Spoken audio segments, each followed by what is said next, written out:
세상에 존재하는 모든 것에는 목적이 있습니다. 먼저 식물은 모든 생물에게 먹을 양식을 제공하고 또 지구에 생명체가 살아갈 수 있도록 환경을 조성해 줍니다. 만약 이 땅에 풀과 또 꽃과 나무가 없다면 그 어떠한 것도 살 수가 없는 그런 사막뿐인 그런 행성이 되고 말 것입니다. 곤충과 동물은 생존과 종족 보존을 위해 살아갑니다. 그들의 존재의 의의는 생태계의 평형을 유지하는 데 반드시 필요하다는 것입니다. 그렇다면 인간은 무엇을 위해 살아가는 것이겠습니까? 지금 코로나 시대에 지구에게 바이러스적인 존재는 인간이라고 그렇게까지 이야기하고 있는데 무엇을 위해 살아가는 것이 인간의 목적이고 사명이겠습니까? 실존주의 철학자들은 이 땅에 던져진 존재가 인간이라고 주장합니다. 아무 목적과 이유 없이 그냥 태어났다라는 것입니다.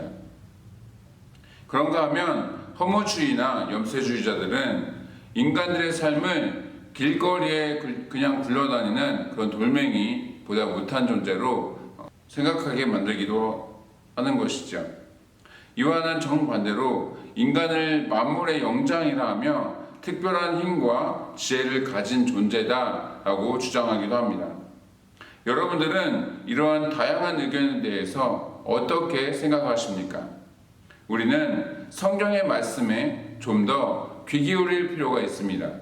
세상에서 말하는 것은 한 귀로 들어서 또 흘려보내더라도 하나님께서 그분의 자녀된 우리를 향해 말씀하시는 것은 우리가 귀담아 들어야 하는 것이죠. 바라기는 오늘도 우리에게 들려주시는 사명과 또 사랑의 음성을 듣고 그 말씀대로 살아가는 저와 여러분 되시기를 주님의 이름으로 축원합니다. 사도 바울에게는 그의 인생의 방향과 또 목적이 되는 그런 몇 개의 말씀들이 있습니다. 오늘 읽은 말씀은 그 중에 하나입니다. 많은 사역자들이 이 말씀에 도전을 받고 또 이 말씀을 비전으로 삼아서 하나님 앞에 자신의 삶을 내어드리며 살아가는 것을 볼 수가 있습니다. 저 역시 빌립보서를 읽을 때마다 또는 하나님의 부르심을 받은 사람으로서 내가 어떻게 살아가야 하나를 생각할 때마다 깊은 영감과 또 감동을 주는 말씀이기도 합니다. 살든지 죽든지 내 몸에서 그리스도가 존귀케 되길 원하노라. 이 말씀에 대해서 여러분들 접할 때 어떤 감흥이 있으십니까? 바울은 빌립보 교인들에게 여러분들은 이렇게 살아야 합니다 라고 권면하면서 말하고 있지 않습니다. 단지 한 명의 그리스도인으로서 복음을 전파하는 자신의 자세가 어떠한지를 고백하고 있는 것입니다.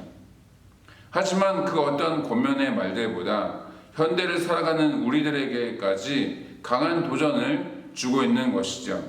아마도 바울 스스로가 자신이 말한 대로 살아가는 언행일치의 삶을 통해서 롤모델이 되고 있기 때문일 것입니다.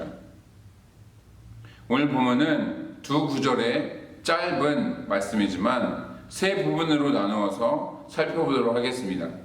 먼저 아무 일에든지 부끄러워하지 아니하고 라는 말씀입니다. 사도 바울의 간절한 기대와 소망은 어떻게 해서든지 복음이 전하여지게 하는 것입니다.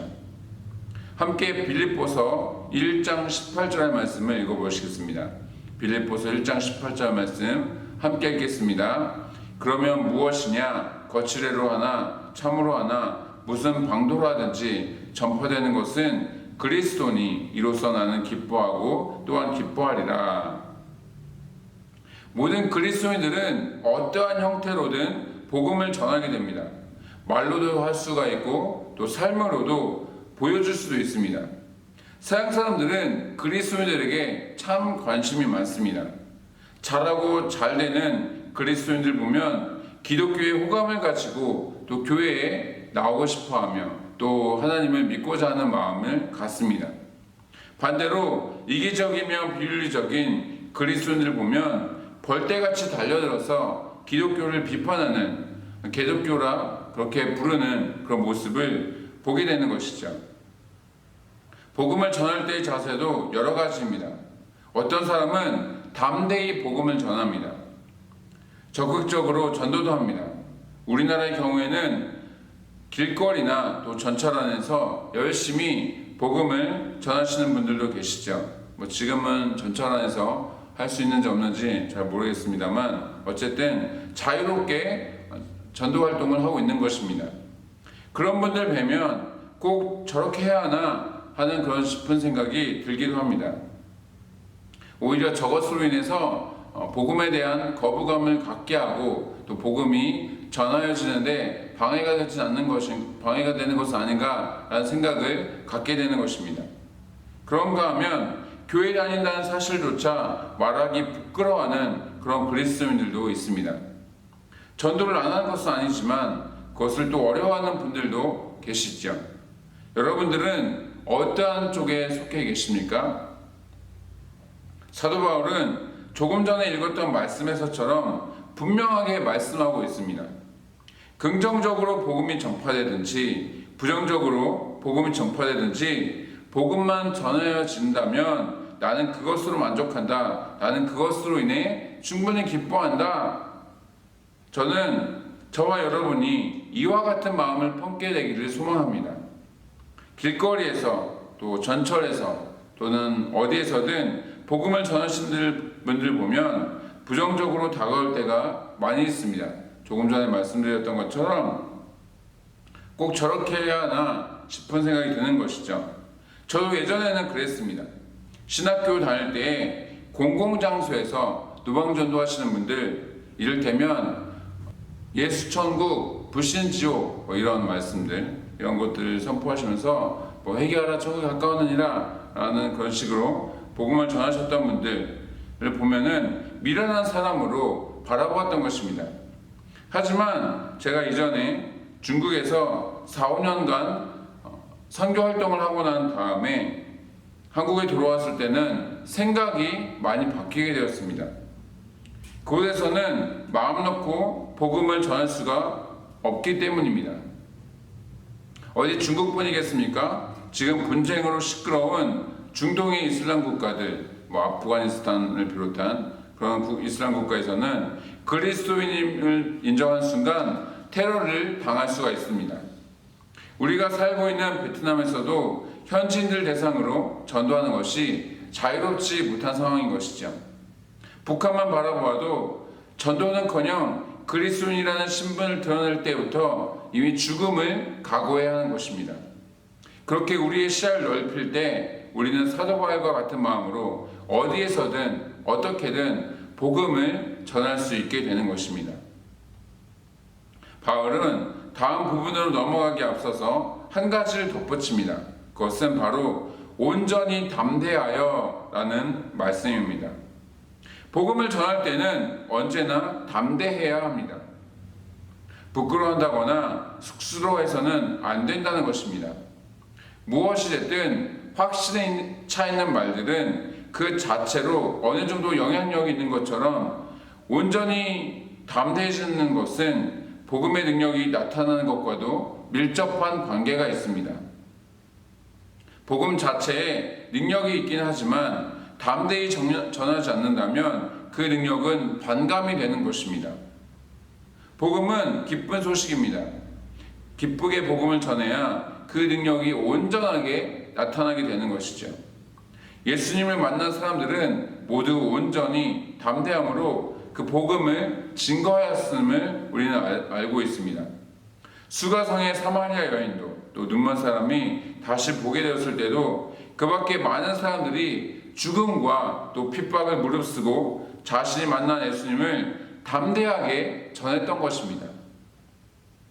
하나님께서는 그렇게 복음을 부끄러워하지 않고 담대히 증거하는 사람을 통해 지금 이 순간에도 역사하고 계심을 믿으시기 바랍니다. 두 번째 부분은 살든지 죽든지 내 몸에서 그리스도가 존귀케 되는 것입니다. 이것은 나의 말과 또 행실과 그리고 모든 삶을 통해서 하나님께서 영광 받으시는 것을 의미합니다. 저와 여러분들은, 모든 그리스도인들은 각자의 삶을 통해서 하나님께 영광 올려드려야 합니다. 그것이 우리의 태어난 목적이고 우리를 부르시는 그 살아가는 이유인 것입니다. 함께 이사야 43장 21절 말씀을 읽어보시겠습니다. 이사야 43장 21절 말씀 함께 읽겠습니다. 이 백성은 내가 나를 위하여 지었나니 나를 찬송하게 하려 함이니라. 자, 시편 150편 6절 말씀도 읽어보겠습니다. 시편 150편 6절 말씀 함께 읽겠습니다. 호흡 있는 자마다 여호와를 찬양할지어다. 할렐루야. 우리의 삶은 하나님을 찬양하고 또 하나님께 영광 돌리는 삶이 되어야 합니다. 이것이 선택이 아닌 명령력으로 되어 있음을 주목하시기 바랍니다. 멈추어서는 안 된다는 것이죠. 할 수만 있다면 죽음을 각오하면서까지 죽는 그 순간에도 마치 스데반 집사처럼 예수 그리스도가 저와 여러분을 통해서 존귀하게 되도록 살아가는 것입니다. 그렇다면 살든지 죽든지 내 몸에서 그리스도가 존귀케 되려면 어떻게 살아가야겠습니까? 여러 가지가 있겠지만 빌립보서 전체의 말씀을 살펴보면서 5가지 정도를 찾을 수 있었습니다. 첫 번째로 그리스도의 복음에 합당하게 생활하는 것입니다. 빌립보서 1장 27절 말씀을 함께 읽어보겠습니다. 빌립보서 1장 27절 말씀 함께 읽겠습니다. 오직 너희는 그리스도의 복음에 합당하게 생활하라. 이는 내가 너희에게 가보나 떠나 있으나 너희가 한 마음으로 서서 한 뜻으로 복음의 신앙을 위하여 협력하는 것과, 자, 복음에 합당하게 생활하기 위해서는 먼저 복음이 무엇인지 명확하게 알고 있어야 할 것입니다. 복음은 무엇입니까? 하나님의 나라가 회복되어지고 하나님과 우리와의 관계가 회복되어졌다라는 것입니다. 첫 아담의 불순종 때문에 완벽했던 에덴에서의 삶이 끝나게 되었습니다. 인류에게 죄악이 들어오면서 모든 것이 틀어지고 또 타락하게 된 것입니다. 세상은 사단에 의해 농락당하게 되었고 하나님과의 관계는 단절하게 된 것입니다. 하지만 두 번째 아담으로 오신 예수님의 그 철저한 헌신과 또 순종으로 잃어버렸던 하나님의 나라가 또한 부분적으로나마 이 땅 가운데 임할 수 있게 되었습니다. 하나님과의 막혔던 단도 허물어지게 된 것이죠. 그렇다면 복음에 합당한 삶이란 과연 무엇을 말하는 것이겠습니까? 복음에 합당한 삶은 다른 사람을 사랑하는 삶입니다. 복음에 합당한 삶은 다른 사람을 위해서 희생하는 삶입니다. 복음에 합당한 삶은 복음을 위해 고난도 기쁘게 받아들이는 삶입니다. 하나님은 벌레만도 못한 죄인인 우리들을 사랑하셔서 독생자 예수 그리스도를 이 땅 가운데 보내셨습니다. 예수님께서는 기쁘게 모든 권리를 포기하고 비천한 육체로 우리 가운데 오셨습니다. 예수님께서는 능히 피하실 수도 있으셨지만 죽기까지 우리를 사랑하셨기에 담담히 십자가에 달려 돌아가신 것입니다. 이렇게 하나님의 사랑과 예수님의 헌신은 철저히 우리 인간들을 위한 것이었습니다. 그것이 복음의 핵심이고 복음의 내용인 것입니다. 이 일은 하나님이셨기 때문에 가능한 것이 아니라 사랑했기 때문에 가능했던 것이죠. 저와 여러분들을 너무나도 사랑하셨기 때문에, 그래서 완전한 구원의 길을 만들고자 하셨기 때문에, 그래서 그 일들을 하실 수 있으셨던 것입니다. 다른 사람을 사랑하는 삶, 희생하고 배려하는 삶, 그리고 복음을 위해서 그것조차 감사하는, 감내하는, 기뻐하는 그런 삶, 이것이 내 수준이 아닌 하나님의 수준에 도달할 때 우리는 복음에 합당한 삶을 살게 되고, 또 그 삶을 통해서 저와 여러분의 몸에서 그리스도가 존귀케 되어질 것을 믿으시기 바랍니다. 둘째로 자기보다 남을 낮게 여기는 것입니다. 빌립보서 2장 3절 말씀을 읽어보도록 하겠습니다. 빌립보서 2장 3절 말씀 함께 읽겠습니다. 아무 일에든지 다툼이나 허영으로 하지 말고 오직 겸손한 마음으로 각각 자기보다 남을 낮게 여기고. 이 말씀을 읽으실 때 발음에 주의하시기 바랍니다. 낮다, 못나다가 아니라 낮다, 훌륭하다 라는 말입니다. 사람들은 저마다 자신들이 더 높아지길 원합니다. 자기가 잘났다고 하면서 그러는 것은 좀 낫겠지만 많은 경우 다른 사람을 밟고 일어서는 것입니다. 나 자신을 높이기 위해서 수단과 방법을 가리지 않고 다른 사람을 짓밟는 것입니다.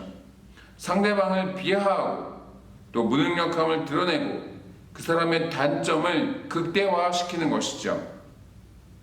약자에게는 강하고 강자에게는 약한 모습으로 반응하는 것입니다. 예수님은 어떻게 하셨습니까? 하나님이시지만 자기를 비우시고 종의 형체로 오셨습니다. 사람의 모양으로 자신을 낮추기까지 하셨습니다. 죽기까지 하나님의 뜻에 순종하여 피하실 수도 있는 그 십자가에서 죽임을 당하신 것입니다. 또한 그분은 스스로에 대해서 얼마든지 드러내고 모든 인기와 영광을 독식할 수 있으셨습니다. 하지만 단 한순간도 자신을 드러내지 않으시고 오직 하나님의 영광만 드러내셨던 것이죠. 이렇게 여러분 자신보다 다른 사람을 훌륭하게 여기실 때, 겸손한 마음을 유지하실 때 하나님께서는 저와 여러분들을 높이신다는 말씀을 기억하시기 바랍니다. 세 번째로 모든 일을 원망과 시비 없이 하는 것입니다. 함께 빌립보서 2장 14절에서 2장 14절 말씀을 읽어보도록 하겠습니다. 빌립보서 2장 14절 말씀 함께 읽겠습니다. 모든 일을 원망과 시비가 없이 하라. 제가 신학교를 졸업하고 중국에 선교사 신분으로 갔었을 때였습니다. 제가 있던 선교 베이스는 다른 곳에 비해서 유독 일이 많았었습니다. 한국어와 영어를 가르치는 단과대학 수준의 그런 베이스였는데, 함께 동역하는 선교사들이 많을 때는 30명이 넘기도 했었습니다. 때문에 공안들의 주요 감시 대상이 되기도 했었던 것이죠. 어쨌든 한국 선교사들은 베이스 디렉터로 계신 그 베이스 책임자의 지시와 또 권면에 따라서 아침 7시에 나와서 큐티 모임을 가졌습니다. 그리고 오전 9시부터 정상적인 업무를 보기 시작하는데, 한국어나 영어를 가르치는 그 수업은 저녁 6시쯤부터 시작해서 9시에 끝이 나게 됩니다. 그럼 최소한 아침 7시부터 저녁 9시까지는 그 베이스에서 있는 것이죠. 게다가 복음을 직접적으로 전할 수가 없는 중국의 그 상황 때문에 그 대안으로 매월 문화 행사가 있었습니다. 이 커피하우스라는 이름으로 이 문화 콘텐츠에 복음을 담아서 우리 그 선교 베이스에 오는 그 모든 수업을 듣는 학생들 대상으로 또 그 학생들의 친구들 대상으로 복음을 전했던 것이죠. 그것을 진행하기 위해서 하루도 쉴 새 없이 아이디어 회의와 또 회의를 그 행사 준비를 했었던 것을 기억합니다. 거기에 전도여행팀이 끊이지 않고 왔었습니다. 아무래도 베이스 규모가 꽤 되는 데다가 동역하는 이 선교사들의 그 영어권 선교사들의 국적이 다양하다 보니까 세계 각지에서 오는 것이죠. 여름과 겨울방학이 되면 또 외부의 중고등학교나 또는 대학교에서 한국어와 영어 캠프를 진행하기도 했었습니다. 이외에도 수많은 일들을 저를 포함한 한국 선교사들이 그 모든 것을 컨트롤하고 또 조정했어야 했습니다. 물론 영어권 선교사들과 중국 직원들이 있기도 했었지만 주도적인 역할들은 그것이 한국 베이스다 보니까 한국 선교사들의 몫이었던 것이죠. 이렇게 일이 많다 보니 아무리 선교사들이라 하더라도 시비나 원망이 생길 때가 간혹 있었습니다. 관계가 어려운 적도 있었고 심하게 언쟁을 한 적도 있었습니다. 그럴 때마다 그 일이 있고 나서 우리가 서로 나눈 이야기가 있었습니다. 이렇게 싸우면서 또 시비가 생기면서 우리가 뭐하러 일들 하고 있느냐, 무슨 부경을 누리겠다고 이렇게 우리가 싸우면서 있느냐, 이런 것이었습니다. 그리고 다투는 모습을 보면 중국 사람들이 우리가 아무리 복음을 전한다고 하더라도 예수를 믿겠느냐, 뭐 이런 식의 대화를 나누었던 것이죠. 자, 그런 다음 어떻게 했겠습니까? 그 일을 접었겠습니까? 아닙니다. 주님 앞에 회개하고 또 서로 용서를 구할 것은 구하고 다시 마음을 합해서 뜻을 모아서 진행시켰던 것이죠. 때로 자신의 열정과 서로 간의 의견이 달라서 다툼이 일어날 수도 있겠지만 무엇이 우선순위인지를 기억한다면 다시 돌아올 수 있는 것입니다. 이러한 연유로 사도 바울은 우리가 세상의 빛으로 드러나야 하기 때문에 또 복음이 온전히 증거되어야 하기 때문에 그리고 복음을 전한 우리의 수고가 헛되지 않도록 하기 위해서 모든 일을 원망과 시비 없이 해야 할 것을 권면하고 있는 것이죠. 넷째는 하나님의 부르심을 따르는 삶입니다. 함께 빌립보서 3장 13절과 14절 말씀을 읽어보도록 하시겠습니다. 빌립보서 3장 13절과 14절 말씀 함께 읽겠습니다. 형제들아, 나는 아직 내가 잡은 줄로 여기지 아니하고 오직 한 일, 즉 뒤에 있는 것은 잊어버리고 앞에 있는 것을 잡으려고 표대를 향하여 그리스도 예수 안에서 하나님이 위에서 부르신 부름의 상을 위하여 달려가노라. 저와 여러분은 하나님의 자녀로 부르심을 받았습니다. 하나님의 부르심을 받았다는 것은 하나님의 말씀을 증거해야 하는 그런 의무가 있다는 것입니다. 나만 구원받고 좋아해서는 안 된다는 것이죠. 예수님의 변화산 사건을 생각해 보시기 바랍니다. 예수님께서 제자들과 함께 어떤 산 위에서 모세와 엘리야를 만나 이야기를 나누십니다.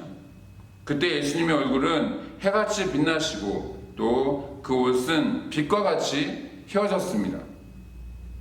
베드로는 너무 놀라서 이곳이 좋사오니 이곳에 초막스를 지어서 떠나지 말고 그곳에서 살자, 이곳에서 살아갑시다 라고 그런 제안을 하게 됩니다. 그때 예수님의 대답은 무엇이었습니까? 성경을 보시면 아무런 말씀을 하지 않으십니다. 행동으로 직접 보여주시는 것이죠. 그냥 그 산에서 내려오셨던 것입니다.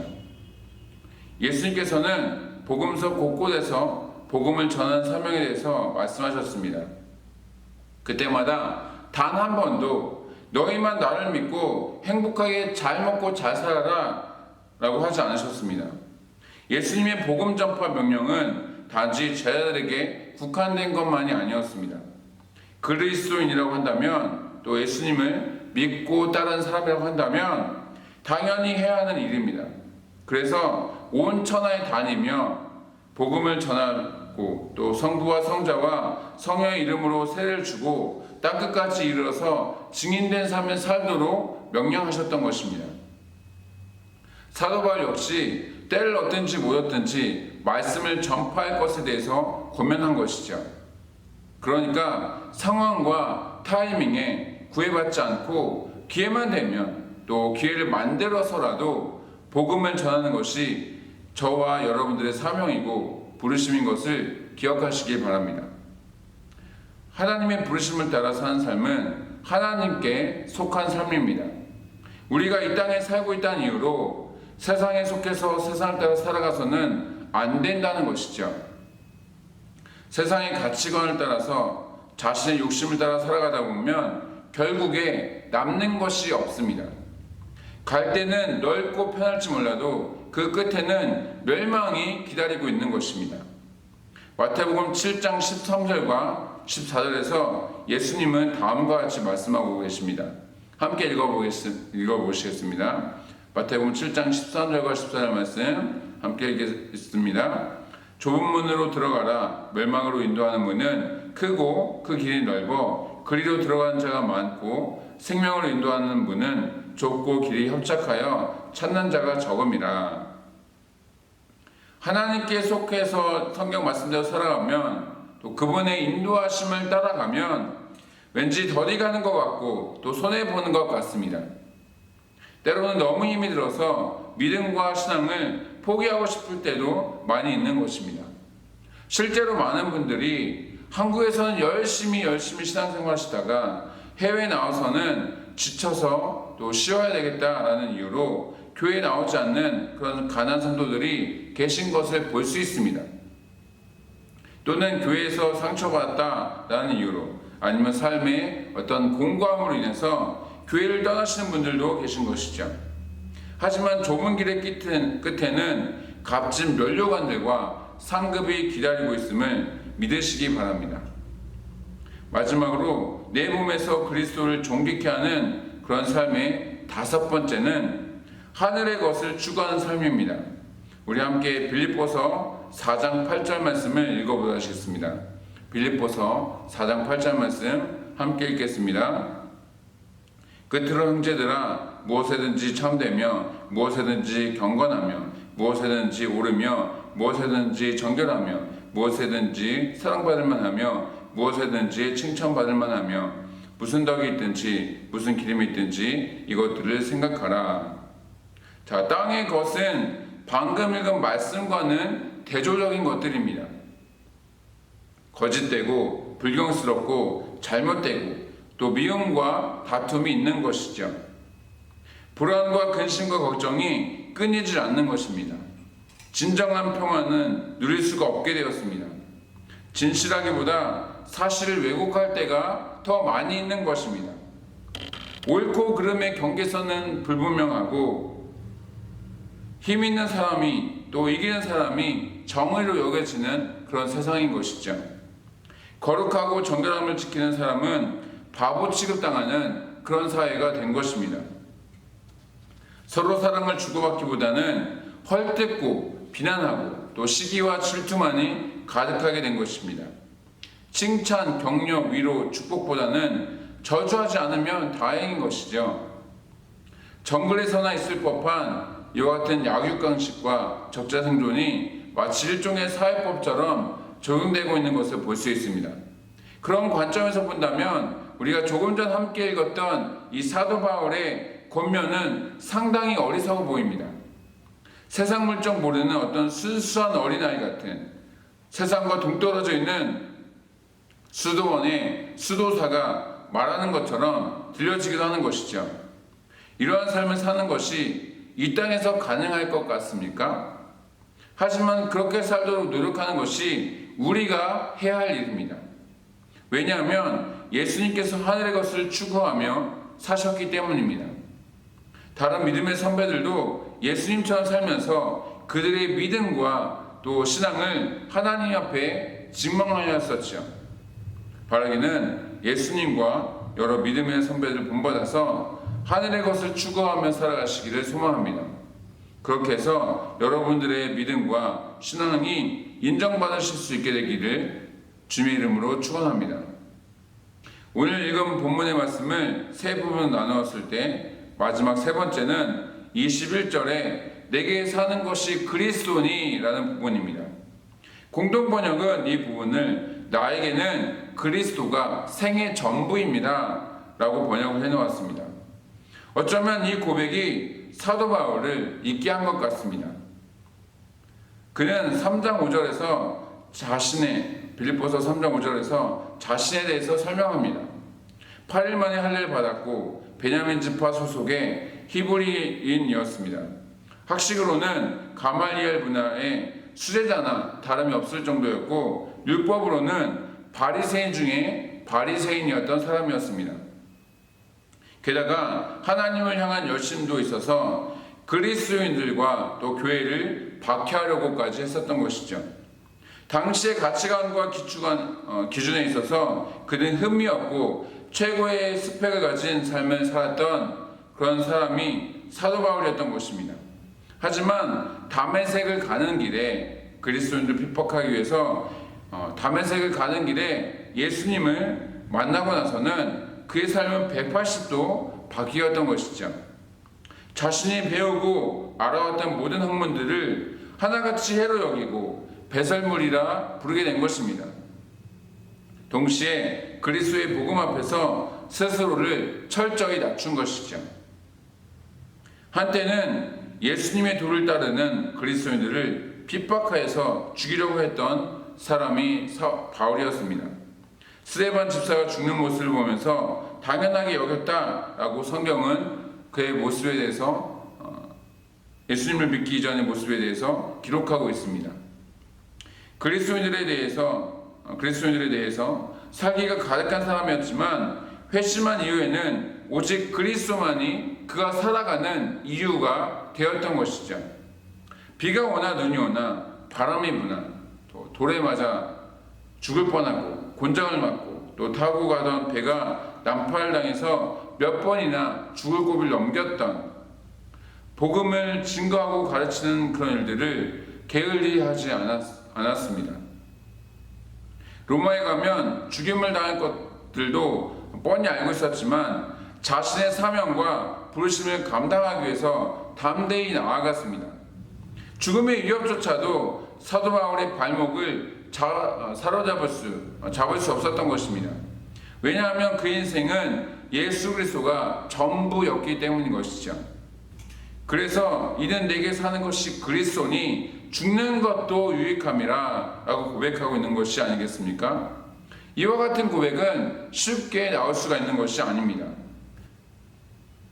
별로 가진 것이 없거나 핑크빛 미래를 기대하지 않는 사람들은 이와 같은 고백을 조금은 쉽게 할 수 있을지도 모르겠습니다. 왜냐하면 특별히 아쉽거나 지켜야 할 것이 많지 않을 것이기 때문입니다. 하지만 사도 바울처럼 많은 특권을 누렸던 사람이 마음만 먹으면 얼마든지 더 많은 부귀와 또 권세이 있는 명예 있는 삶을 살 수 있는 사람이 나에게는 그리스도가 생의 전부입니다. 죽는 것도 나에게는 예수님을 위해서라면 그것이 이득이 됩니다. 라고 하는 고백은 말하기는 힘들지만 실제로 그런 삶을 사는 것은 더욱 쉽지 않은 것이죠. 사도 바울은 자신의 삶을 전혀 돌보지 않았습니다. 그리스도 안에서 신앙이 성숙해 갈 수 있도록 오히려 다른 사람들을 더욱 열심히 돌보았습니다. 때로는 배신 아닌 배신을 당하면서 눈물로 기도하기도 했습니다. 최대한 많은 사람들이 회심하고 주께로 돌아오도록 또 복음을 듣고 예수님을 믿도록 어떠한 수고도 아끼지 않았던 것입니다. 핍박과 고난을 받아도 하나님을 원망하거나 신사한탄을 하는 일도 없었습니다. 감옥에 갇혀서도 하나님을 찬양하고 열심히 복음을 증거하기에 힘썼습니다. 항상 기뻐하고 쉬지 않고 기도하고 범사에 감사하는 그런 삶을 살았던 것이죠. 로마의 총독과 또 여러 관리들 앞에서 어쩌면 폭군 네로 황제 앞에서도 자신의 안위에 대한 걱정보다는 복음을 증거하는 것에만 집중하였던 것입니다. 살든지 죽든지 예수 그리스도가 존귀케만 된다면 다른 모든 어려움들은 아무런 상관이 없었던 것이죠. 이와 같은 열정과 헌신의 도전을 받으시고 그 삶의 태도를 본받게 되시기를 주님의 이름으로 축원합니다. 말씀을 마치겠습니다. 빌립보서는 아시다시피 에베소서 또 골로새서 빌레몬서와 함께 옥중서신으로 불립니다. 바울이 로마 감옥에 1차로 투옥되었을 때 기록한 것으로 추측되고 있죠. 이 서신을 기록하고 나서 한 4, 5년쯤 지나서 순교를 당하긴 하지만 이때에도 오래지 않아 죽게 될 것임을 알고 있었던 상황이었습니다. 육체적으로는 오랜 전도여행과 어느덧 나이 들어서 연약해진 상태로 수감 생활이 녹록지 않았을 것입니다. 그럼에도 불구하고 기쁨 행전이라 불릴 만큼 이 빌립보서 안에는 기뻐하라는 말씀이 곳곳에 기록되어 있는 것을 볼 수 있습니다. 물론 기쁨 없이 열심만 가득했던 빌립보 교회 안에 어떤 문제를 해결하기 위한 조언이었지만 단순히 피상적인 충고였다라고 한다면 그의 권면은 아무런 영향력이 없었을 것입니다. 죽음을 목전에 둔 상황 속에서도 감옥의 범죄자 신분으로 갇혀있는 그런 중에도 주님 한 분만으로 만족하며 살아갔기에 그는 기뻐할 수 있었고 그것을 또한 빌립보 교회 성도들이나 주변의 다른 그리스도인들에게 그렇게 도전을 줄 수 있었던 것이죠. 우리는 현재 더욱 강력해진 방역 조치를 겪고 있는 중입니다. 모두가 힘들고 어려운 상황 가운데 있는 것이죠. 경제적으로, 육체적으로 또는 정신적으로 점점 피폐해지고 강팍해진 분들이 계실지도 모르겠습니다. 하지만 이러한 때일수록 우리는 우리의 마음과 생각을 붙잡아야 합니다. 세상 사람들처럼 또는 불신자처럼 부정적으로 생각하고 말하고 행동하면 안 되는 것이죠. 우리 각자의 생각과 마음을 세상에 맡기면 부정적인 것에 흘려보내면 안 되는 것입니다. 그렇지 않으면 우리가 세상 사람들과 구별되는 부분들은 하나도 없을 것입니다. 우리의 말과 또 삶을 통해서 복음이 전해지지도 않게 되겠죠. 하지만 어떠한 환난과 고통 중에도 지금과 같은 코로나 상황 속에서도 매 순간 우리의 입술에 또한 우리의 얼굴과 우리의 삶 가운데 기쁨과 감사가 끊이지 않는다면 그것을 통해서 우리는 복음을 증거할 수 있게 될 것입니다. 그렇게 해서 저와 여러분의 삶 가운데 오직 예수 그리스도만이 존귀케 되어질 수 있게 되어지기를 주님의 이름으로 축복합니다.